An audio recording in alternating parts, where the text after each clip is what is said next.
Hey, just going to give a quick sound PA overview. I'll go into a little bit of detail. The main things to know is down in the main hall, obviously you got your set across there. Far right corner, we have our PA rack.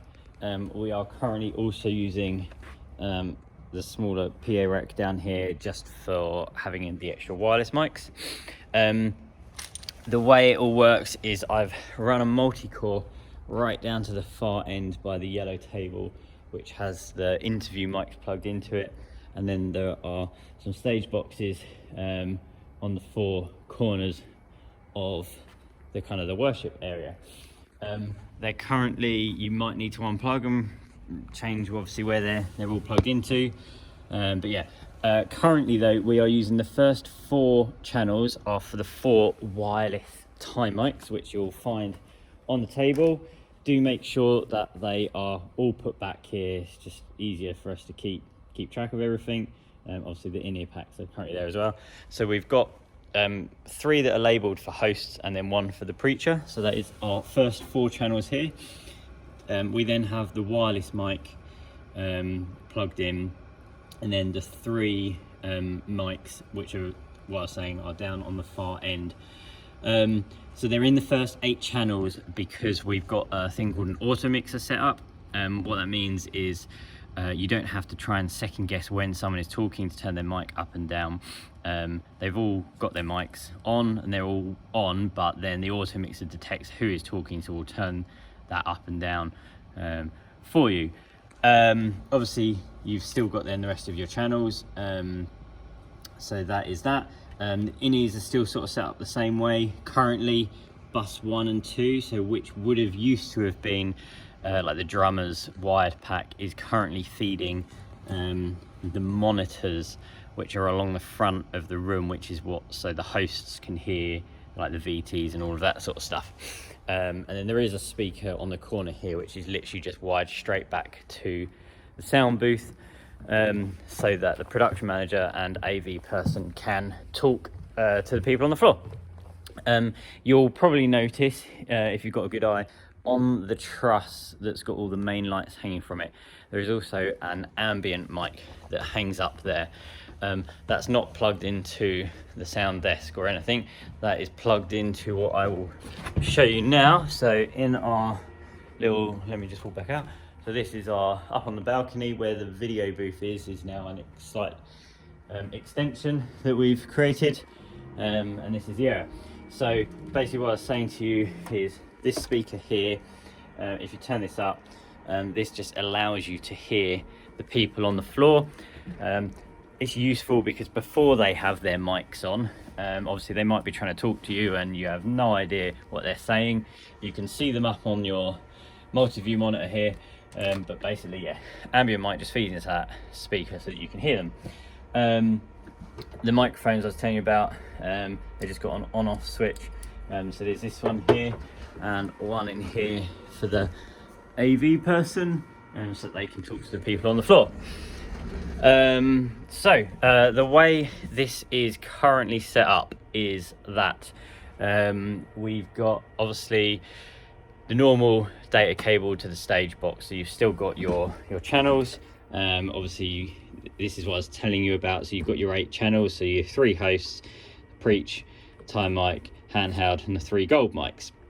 They are currently all set to go through to this preach and this host DCA. So obviously if you've got your mics turned up here, so let's say there's all of these people, if we turn up the hosts, they will obviously come out the onto the live stream. If obviously you've not got 3 hosts, just mute the one that you've got, and obviously mute the preacher whilst they're not in use. Obviously then when the preacher comes in, you're going to need to unmute the preacher but mute the hosts once they're offset, just so that obviously they're not being picked up on the live stream, because if they start having a little whisper to themselves, that will come out on the live stream pretty loud. Same principle for the 3 gold mics. So if they are turned up and we've got their DCA turned up, obviously they will then also come through that. Some of this stuff might change a little bit, so we might change the DCAs and stuff. It's kind of a growing thing, but that's kind of where we're currently set. We are back to using the aux in USB for our aux inputs, rather than where we used to use channels 25 to 32, just because obviously we're using a lot more mics for hosts and stuff. When we start having live worship in a band, we're going to need to utilize those channels, so we're just using the page which has them on. Normally speaking, your VT can just stay up because you know it's being controlled by the person doing VTs. We've got some background music that plays behind the hosts, so again, when you turn the host's mic DCA up, that will automatically, you'll see the levels coming through there now, be going through there. Obviously that's one of those things that you have to gauge along with the VTs. Depending on the mood and the atmosphere, you might need to just dip that background music out a little bit. We've made it really, I say really easy, we've made it easier in order to mix. So you've got this monitor level here, so your monitor level controls your monitors, so that when you're listening to the music, you'll hear that now coming through. Obviously easier for you to mix, so in the same way you will hear this is basically the left right mix, so you will hear the hosts, you'll hear the VTs and everything coming out there, so you're EQing and you're doing your levels for the live stream, not for the room, so slight change. The other thing to mention is that the sound levels you are trying to reach, so the reason you have this multi-view monitor here is you can actually see the level we're outputting, and we basically need to be hitting or just clipping on the red there. I say that because what we have learned is that's a good level coming out through people's TVs, phones, etc. at home. So you're mixing quite hot. It's a little bit different to mixing in the room. You got to use that as a visual guide. At some point we will go over how we do a mix for a live stream, because there are a few subtle differences, there are a few major differences. We have to really be on it with things like compressors, etc. And just getting a real consistent level. You know, it's very clear when you're in a live room and you've got a preacher preaching and then you get a full band on. Obviously in the room you're like, wow, full band, way louder. TV, you normally have a nice consistent sort of level, so we're having to mix a little bit differently in that sort of area. So yeah, this laptop next to the PA desk does the clocks but also runs the background music. And then in here we've got the main VT computer, which is obviously what you saw on there, and then the last aux input is actually not the Mac, because the Mac is just doing lower thirds, so don't try and run any videos off of that. Also, because we use a Kia, if you try and run a video on there and it's live, it comes out all squiff, so don't get caught out by that one. Not that matters to you as a sound guy, but just so you know. But then we also have this laptop that runs Zoom calls, Skype, Google Hangouts or whatever. So the way that is currently set up is you've basically got the audio comes out of there from the person speaking into Zoom, and currently we are using bus 2.